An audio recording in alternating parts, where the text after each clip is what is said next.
বলছেন আসসালামু আলাইকুম শেখ ওয়ালাইকুম সালামতুল্লাহ, যারা চিল্লায় যায় মাস্তুরাত জামাত করে, মহিলাদের সম্পর্কে বলছেন। মাস্তুরাত মানে পর্দা নাসিন। তারা তাদের পরিভাষাগুলি বেদাতি পরিভাষা উর্দু ভাষায়। তো সিত্র বা সুতরা থেকে হচ্ছে, সুতরা মানে পর্দা।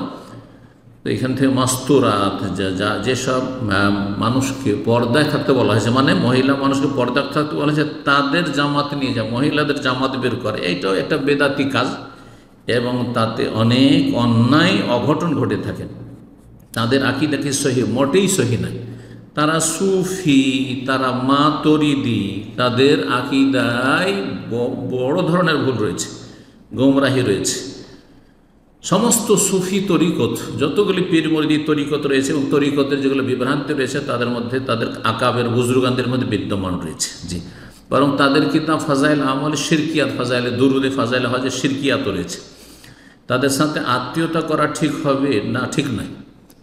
আপনি যদি আগুন থেকে বাঁচতে চান, বিদাত থেকে বাঁচতে চান এবং বিদাতিদের অনিষ্ট থেকে বাঁচতে চান, তাহলে তাদের সাথে আত্মীয়তা করবেন না। বিশেষ করে মেয়ে তাদের ঘরে তো দিবেনই না, কারণ মেয়েরা ছেলেদের কাছে দুর্বল। সুতরাং সেখানে গিয়ে দুর্বল হয়ে আপনার মেয়ে জাহান্নামের রাস্তা, বেদাতের রাস্তা নিয়ে নিতে পারে। সতর্ক, সাবধান। তবে তাদের মেয়েকে নিয়ে আসার পরে যদি সংশোধন করে নিতে পারেন, তাহলে বড় একটা নেকির ওসিলা হইল। আল্লাহ তৌফিক দান করে এবং তাদেরকে গোড়ামি থেকে মুক্ত হয়ে, শিরক বিদআত থেকে মুক্ত হয়ে সহিহ সুন্নাহ মোতাবেক জীবনযাপনে তৌফিক দান করেন এবং কোরআন সুন্নাহ ভিত্তিক তবলিগ, রাসূলের তবলিগ করা তৌফিক দান করে, ইলিয়াসি তবলিগ বাদ দিয়ে। এটি হচ্ছে ইলিয়াসি তবলিগ, যার বয়স 80-90 বছর। পক্ষান্তর ইসলামী তবলিগ হচ্ছে 1400 বছর আগে রাসূলুল্লাহ সাল্লাল্লাহু আলাইহি ওয়াসাল্লামের তবলিগ। আল্লাহ রাব্বুল আলামিন বলেছেন, বাল্লিগ মা উনজিলা ইলাইকা মির রাব্বিক, রবের পক্ষ থেকে যা নাযিল তার তবলিগ করো। জি, রবের পক্ষ থেকে নাযিল হচ্ছে কোরআন এবং সুন্নাহ। সুতরাং কোরআন এবং সুন্নাহ, তাদেরকে বলেন যে সহিহ বুখারীর দর্শ দিতে হবে।